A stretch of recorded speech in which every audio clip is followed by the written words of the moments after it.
ప్రభుత్వానికి చెడ్డ పేరు తెస్తున్న అధికారులపై చర్యలు తీసుకోవాలని తెలంగాణ ప్రైవేట్ జూనియర్ కళాశాల మేనేజ్మెంట్ అసోసియేషన్ అధ్యక్షుడు గౌరీ సతీష్ విజ్ఞప్తి చేశారు. హైదరాబాదు బాగులింగంపల్లి సుందర విజ్ఞాన కేంద్రంలో సర్వసభ్య సమావేశం నిర్వహించి మాట్లాడారు.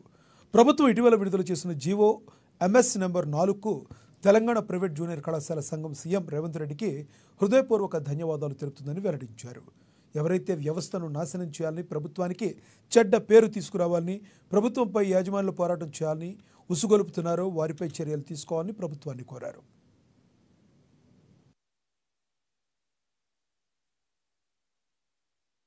కళాశాలలు ఏవైతే ఉన్నాయో 207 కళాశాలలకు ఈ ప్రజా ప్రభుత్వం అవకాశం కల్పించినప్పటికీ మరుసటి రోజు నుంచే అనుబంధ గుర్తింపు ఫీజును ₹1,00,000, రికగ్నిషన్ ఫీజును ₹500 ఫైన్ను, అదే రకంగా పరీక్ష ఫీజును ₹2,500 పిల్లలే కలెక్ట్ చేయాలని చెప్పి స్వయంగా బోర్డు సెక్రటరీ, జాయింట్ సెక్రటరీ గారు ప్రతి విద్యార్థికి కలెక్ట్ చేయాలనడం ఎంతవరకు శోచనీయ అంశమో దయచేసి ఆలోచించాలని చెప్పి కూడా తెలంగాణ ప్రైవేట్ జూనియర్ కళాశాల సంఘం తరపున డిమాండ్ చేస్తా ఉన్నాం.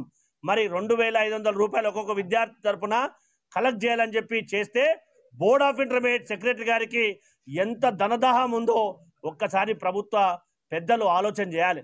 మరి దాంతో పాటుగా వారిచ్చినటువంటి ఆదేశాల మేరకు మేము గనక ఏవైతే ఆదేశాలు పాటించకపోతే మీకు థియరీ సెంటర్లు ఇయ్యం, ప్రాక్టికల్ సెంటర్స్ ఇయ్యం అనేది ఏదైతే వారు చెప్తున్నారో వారి నిర్ణయం మేరకే 2025 మార్చి పరీక్షలకు మా పరీక్షలు థియరీ సెంటర్స్ కానీ ప్రాక్టికల్ సెంటర్స్ కానీ తెలంగాణ ప్రైవేట్ జూనియర్ కళాశాలలు ఉన్నటువంటి అన్ని కూడా ఈ ప్రాక్టికల్ సెంటర్, థియరీ సెంటర్స్ ఇవ్వకూడదని కూడా మేమందరం కూడా సర్వసభ్య సమావేశం రాష్ట్రంలో ఉన్నటువంటి అన్ని కళాశాల రాష్ట్ర బాధ్యులందరూ కూడా ఈ సమావేశానికి హాజరు కావడం జరిగింది.